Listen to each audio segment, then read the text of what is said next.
Assalamualaikum warahmatullahi wabarakatuh. A'udzu billahi minasyaitonir rajim. Bismillahirrahmanirrahim. Alhamdulillahirabbil alamin.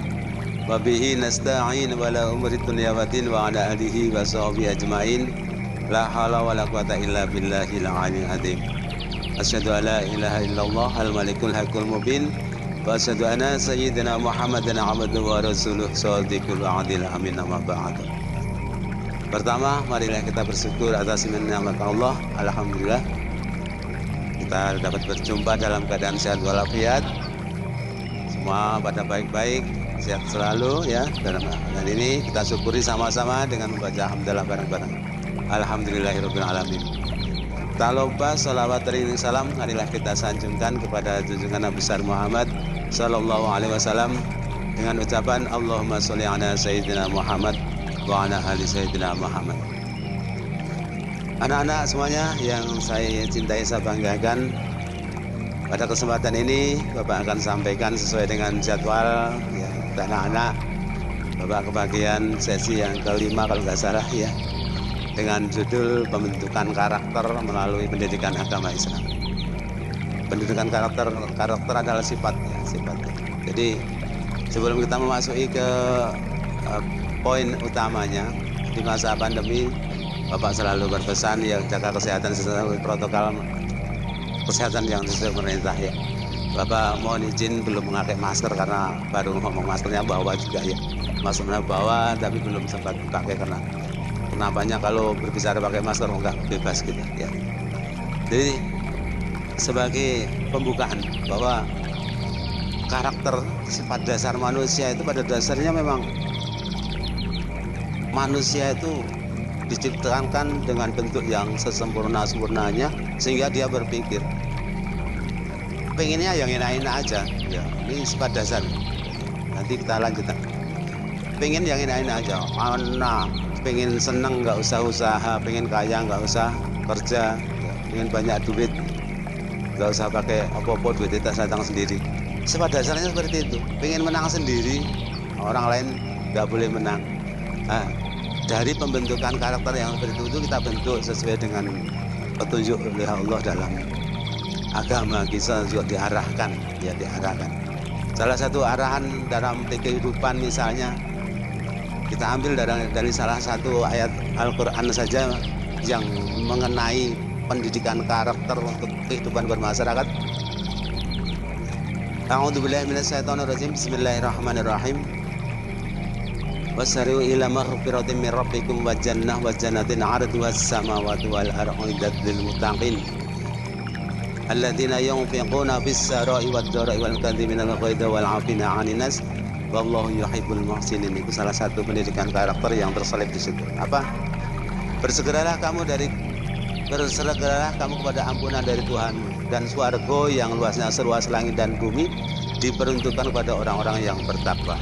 Siapakah orang yang bertakwa itu? Dilanjutkan ayat berikutnya, yaitu orang-orang yang mau menafkahkan hartanya baik di kala lapang maupun sempit. Itu contoh bersosial yang teramat sangat, pendidikan karakter yang dalam. Mau menyedekahkan hartanya baik di kala lapang maupun sempit. Punya duit, tidak punya duit, mau sedekah. Loh, kalau punya duit kan sedekah pakai duit ya. Kalau kita tidak punya duit, sedekah pakai apa? Ya, membantu. Pakai tenaga kita membantu ya. Menghibur kawan yang sedih, sedekah ya, ada kawan yang sedih kita hibur, ada yang kawan yang sakit kita hibur supaya kawan yang sakit kita hibur supaya bangkit semangatnya. Jangan orangnya anak kawan sakit malah kita takut-takuti. Kemarin lagi sakit itu langsung mati, orang pada bingung semuanya kan ya. Jadi membantu kawan yang baru kesedihan, kawan yang baru punya masalah, kita hibur, itu termasuk sedekah. Walladzina yunfiquna fis sarai wad dharai wal kadhimina al ghaidha wal 'afina 'anil nas. Orang yang menahan amarahnya. Kalau anak-anak bikin jelek kawannya, kemudian bisa menahan amarah, ibadah. Kemudian memaafkan kesalahan orang lain juga ibadah. Wallahu yuhibbul muhsinin. Sebenarnya Allah mencintai orang-orang yang berbuat kebajikan. Nah, satu itu dari Quran sudah dicontohkan mendidik karakter bangsa, karakter generasi muda dan karakter kita semua ya. Oke, kita langsung ke materi. Pendidikan karakter menjadi isu penting dalam dunia pendidikan akhir-akhir ini. Hal ini berkaitan dengan fenomena degradasi moral yang terjadi di tengah-tengah masyarakat maupun di lingkungan pemerintah, yang semakin hari semakin meningkat dan beragam. Wah, apa contohnya di sini? Kriminalitas, ketidakadilan, ya, korupsi, kekerasan pada anak, pelanggaran HAM, ya, menjadi bukti bahwa telah terjadi krisis jati diri dan karakteristik pada bangsa Indonesia ini amat luar biasa. Ya. Dari sekarang tuh, ya kita memikirkan, tapi kita harus juga hati-hati. Kadang kita memikirkan udah baik-baik, ya, karena kurang kehati-hatian, jadi tidak baik dan lain sebagainya. Kita nggak usah ngulas yang itu ya. Kemudian budi pekerti luhur, kesantunan dan religius yang dijunjung tinggi dan menjadi budaya bangsa Indonesia selama ini seakan-akan terasa asing dan jarang ditemui di tengah-tengah masyarakat. Ya, itu terjadi sekarang, ya, jarang ditemui di masyarakat, tapi masih banyak itu masyarakat yang masih memakai budi pekerti luhur. Kondisi ini akan menjadi lebih parah lagi jika pemerintah tidak segera mengupayakan program-program perbaikan baik bersifat jangka panjang maupun jangka pendek, sehingga program-program itu baguslah pokoknya kalau kita antisipasi ya bareng-bareng ya, termasuk anak-anak bangsa yang akan besok menjadi penerus bapak-bapak, kan anak-anak yang masih muda-muda ini ya. Jadi haruslah pokoknya harus adalah semangat untuk mewujudkan kembali karakter bangsa kita ini. Kemudian pendidikan karakter menjadi sebuah jawaban yang sangat tepat permasalahan-permasalahan yang disebut di atas. Menggunakan pendidikan karakter, nah, di situ ada beberapa hal yang harus dilaksanakan. Salah satu alternatif yang dapat dilakukan dalam melaksanakan pendidikan karakter di sekolah adalah mengoptimalkan pendidikan agama, khususnya kalau bapak agama Islam ya. Kalau ada yang non Islam ya tetap dioptimalkan, tapi melalui pendidikan jalur agama itulah optimalnya pendidikan karakter ditanamkan kembali. Ingat, dalam satu kehidupan itu ada dunia luar sekolah dan dunia dalam sekolah. Kalau kita gambarkan dunia luar sekolah itu semacam lingkaran, dan lingkaran itu dibagi-bagi menjadi kayak bendera Inggris itu, palang-palang. Di situ ada pelajar, ada tukang copet, ada tukang brondol, ada tukang becak, banyak di situ. Ada tukang pijet, ada kiai, ada santri. Itu semua adalah profesi yang di luar sekolah. Nah, ya ini saya ingatkan kembali. Semua itu profesi yang ada di luar lingkungan sekolah. Lah saat anak-anak itu menjadi seorang siswa masuk ke lingkungan sekolah, itu jadi lingkungan sekolah. Yang lain itu ditinggalkan di pintu gerbang. Yang tukang copet yo ditinggalkan di gerbang, masuk sekolah jadi siswa. Yang kiai yo ditinggalkan di situ, masuk sekolah jadi seorang siswa. Nah, yang kalau sudah masuk ke di lingkungan sekolah yang gambarnya adalah keempat, itu adalah gambar yang menunjukkan di situ adalah wawasan sekolahan SMK Negeri 1 Pangkalan Kuras ya, dengan berbagai macam peraturan yang ada di dalamnya. Kalau di dunia luar misalnya kita ngerokok boleh, kita minum minuman keras boleh di sana ya, aturannya kan aturan di luar sana. Walaupun dilarang pemerintah yang minum keras, narkoba, sabu-sabu, tapi kan secara dia pribadi kucing-kucingan dia melaksanakan. Tapi kalau di dalam sekolah ada aturannya, tidak boleh merokok, tidak boleh nyabu, tidak boleh melanggar aturan, itu ada di dalam sekolah. Sehingga apapun bentuknya kehidupan di luar sana, kalau masuk ke lingkungan sekolah, yuk jadilah warga sekolah yang taat dengan peraturan yang ada. Next, berikutnya. Pendidikan agama Islam diharapkan mampu menghasilkan manusia-manusia yang selalu berupaya menyempurnakan iman, takwa, dan berakhlak mulia. Ya, akhlak mulia sudah Bapak kasih tahu di dalam tadi surat Al-Imran ayat 133, 134 tadi ya. Salah satunya disebutkan bahwa bersedekah, menahan amarah, memaafkan kesalahan orang. Wallahu yuhibbul muhsinin. Sesungguhnya Allah menyukai orang-orang yang berbuat kebajikan. Itu akhlak mulia, ya, akhlak mulia. Kemudian perubahan yang muncul dalam pergaulan masyarakat baik dalam lingkungan lokal, nasional, regional maupun global, ya, ini tetap kita harus memperhatikan saat ini. Istilah karakter dihubungkan dengan diperlukannya dengan istilah ini apa?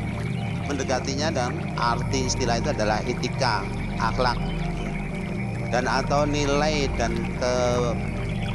berkaitan dengan kekuatan moral, berkonotasi positif karakter, ya.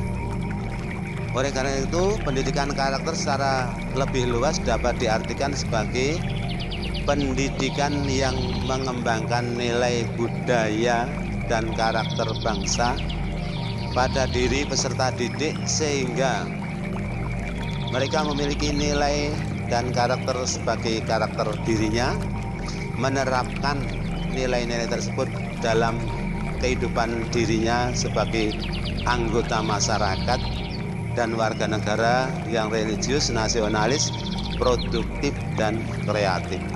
Nah, ini besok keluar dalam ulangan ini, kita ulangi lagi, ya.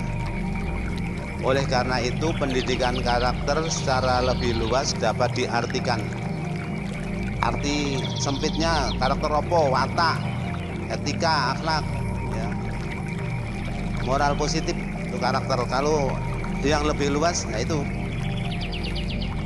diartikan sebagai pendidikan yang mengembangkan nilai budaya dan karakter bangsa pada diri peserta didik, sehingga mereka memiliki nilai dan karakter sebagai karakter dirinya, ya, dirinya sendiri, karakter, menerapkan nilai-nilai tersebut dalam kehidupan dirinya sebagai anggota masyarakat, ditetapkan dari diri sendiri, dipakai juga di masyarakat, dipakai juga, dan warga negara yang religius, nasionalis, produktif, dan kreatif. Ya, besok Bapak tanyakan itu yang karakter dalam makna sempit dan makna luasnya. Tapi sekarang enggak, insya Allah di save aja video ini, nanti bisa diulang-ulang lagi. Berikutnya, oke, kita lanjutkan bahwa di dalam Undang-Undang Nomor 20 tahun 2003, ini masih baru termasuk, ya, tentang sistem pendidikan nasional, sebenarnya pendidikan karakter menempati posisi yang penting. Ingat-ingat, hal ini dapat kita lihat dari tujuan pendidikan nasional yang menyatakan bahwa, ingat-ingat, pendidikan nasional berfungsi mengembangkan kemampuan dan membentuk watak serta peradaban bangsa yang bermartabat dalam rangka mencerdaskan kehidupan bangsa, bertujuan untuk berkembangnya potensi peserta didik agar menjadi manusia yang beriman dan bertakwa kepada Tuhan Yang Maha Esa, berakhlak mulia, sehat, berilmu, cakap, kreatif, mandiri, dan menjadi warga negara yang demokratis serta bertanggung jawab. Selesai. Kalau itu dilaksanakan, udah bagus semuanya, nggak ada yang lain. Bagus, ya. Nggak ada yang marah-marah sama kawannya, yang nggak ada yang jahat-jahatan sama kawannya, nggak ada yang saling iri dengki, nggak ada. Ya, jadi hal-hal ini yang terkandung dalam Undang-Undang Nomor 20 tahun 2003 itu sudah bagus banget. mewakili dari semua perbuatan bagus yang ada. Itu adalah tujuan pendidikan nasional. Oke, kurang jelas? Saya bacakan sekali lagi, ulang lagi. Ya. Dari tujuan pendidikan nasional yang menyatakan bahwa titik 2, pendidikan nasional berfungsi mengembangkan kemampuan dan membentuk watak serta peradaban bangsa yang bermanfaat, yang bermartabat dalam rangka mencerdaskan kehidupan bangsa, bertujuan untuk berkembangnya potensi peserta didik agar menjadi manusia yang beriman dan bertakwa kepada Tuhan Yang Maha Esa, berakhlak mulia, sehat, berilmu, cakap, kreatif, mandiri, dan menjadi warga negara yang demokrasi serta bertanggung jawab. Bagus semua, ya. Bagus semua, pokoknya tidak ada yang salah. Pokoknya kalau itu sudah bisa dikembangkan, ya, bisa menjadi salah satu ciri khas pelajar bangsa Indonesia, peserta didik bangsa Indonesia memakai dasar itu dan bersama-sama memajukan pendidikan sesuai dengan tujuan pendidikan nasional. Insya Allah, Bapak yakin, saya yakin akan menjadi bangsa yang besar. Tercipta kembali keluhuran bangsa kita, keagungan bangsa kita, keramahan bangsa kita yang kita idam-idamkan. Jangan lupa anak-anak tetap menjaga protokol kesehatan, beribadah jangan lupa, berdoa tetap, ya. Insya Allah, karena corona adalah makhluk Allah juga, dan semoga kita berdoa semoga Allah mencabutnya kembali ke hadapan Allah, kemudian corona dihilangkan, kita hidup tentram lagi. Tujuan kita seperti itu, ya. Untuk itu anak-anak tetap semangat belajar walaupun kita hanya belajar dalam keadaan jarak jauh, tapi jangan patah semangat. Allah selalu memberikan petunjuk dan semoga ilmu kita bermanfaat. Amin. Untuk itu pertemuan ini saya akhiri, kurang lebihnya mohon maaf. Billahi taufik wal hidayah wa ridwannya. Assalamualaikum warahmatullahi wabarakatuh.